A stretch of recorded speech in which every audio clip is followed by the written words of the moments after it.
Okay, before we start, I just want to get out of the way. It's bonfire night here, so you might hear the odd firework going off in the background. For our American friends who might not understand what bonfire night is, think 4th of July, just a different rationale. Okay, one of the things I'm asked most about is how I go about setting up and using hand planes. So I'm going to do a couple of quick videos on that subject.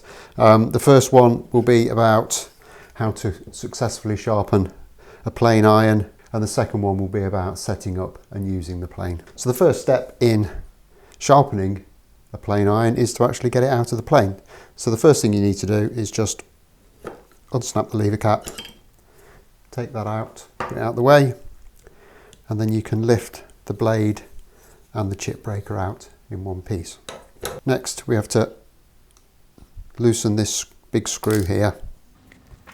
So we loosen that, we slide it back, turn it to 90 degrees, and then you can just lift that out through the little round opening there.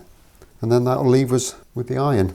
Now, this one does need sharpening, but I haven't left it so long that it needs a load of work. It just needs a quick touch up.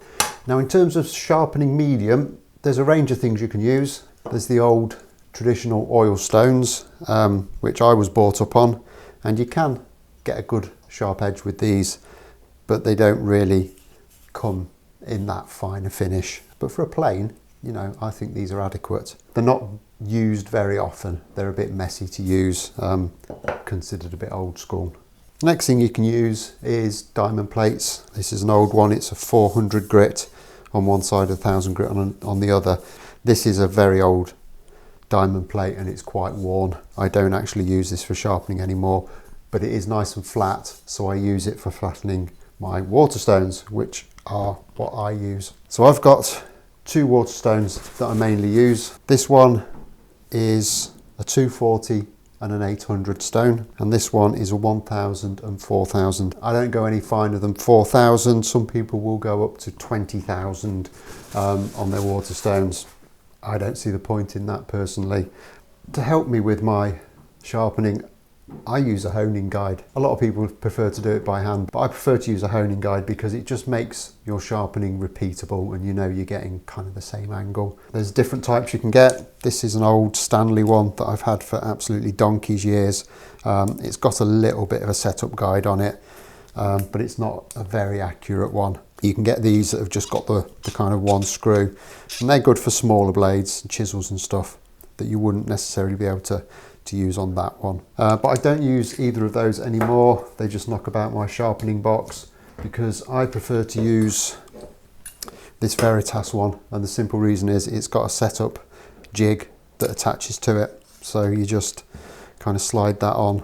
Now this has got 3 settings that you can use, which just put it at a different angle, and then you can set it up according to this little chart on the guide. So I've got this set up in the middle position, and the little stop is set at the 30 degrees mark because that's what I sharpen my plane irons to. And all you do is you simply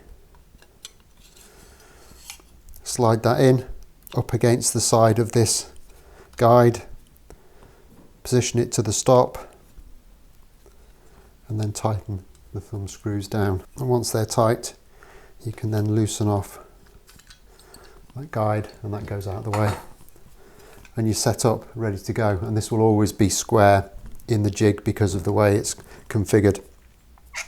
And I just find this a really quick, easy and useful way to set stuff up. So next we'll move to the stones. Because I'm not doing a lot of work on this blade, I'm going to start with the 800. I'm simply put a bit of water on it. I'm going to take the coarse side of this diamond plate. I'm just going to flatten that.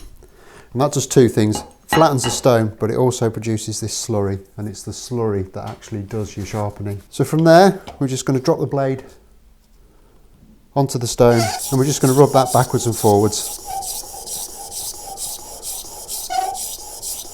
And you can see it's kind of building that little slurry up. So that means it's cutting, and you can see the black on the stone, and that's the residue of the steel coming off the blade.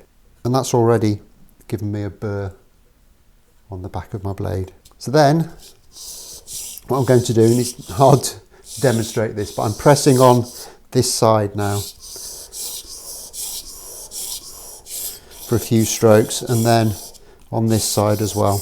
And that's going to introduce a tiny little bit of camber to this blade. And that's really important, because if it was dead square, these corners would cut into your work and leave lines. So if you put that little bit of camber on, the bulk of the cutting's being done in the centre there, and then it will feather to the edges and you'll just get a nice smooth cut. Okay, so we've got a burr that goes right the way across there.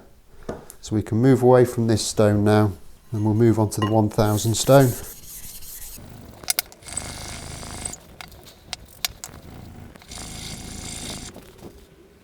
Okay, so with that done, I can take it out of the jig.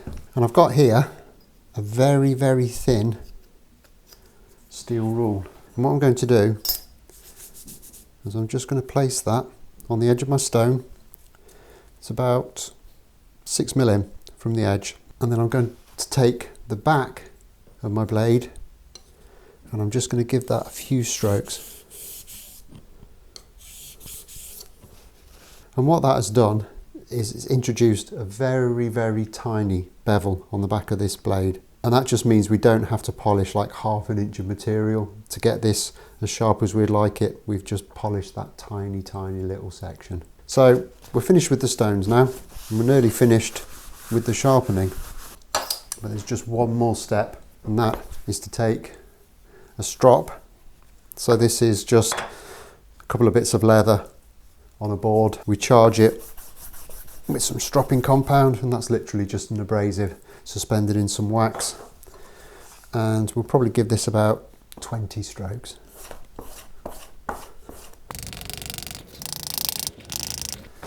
Okay, that was more than 20.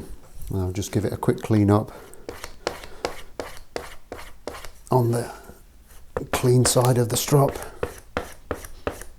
and then that just really polishes that edge up, and that blade is now extremely sharp. And I'll just demonstrate on a piece of paper that it is actually sharp. So that's easily sharp enough for what we want. Okay, so all remains now is to put this back together. So the first step is to put the chip breaker back on. So that simply puts the screw through the big hole. We'll slide it up a bit. Slide it up so it's well clear of the edge. Rotate it round, and then push it back up close to the edge. The distance between the edge of the blade and the chip breaker will vary depending on what wood you're planing. I'm not planning on planing anything super fancy and figured at the moment, so I'm going to leave that probably about 2mm from the edge. We'll just tighten the screw back up, sit that back into the body of the plane, and snap the lever cap back down.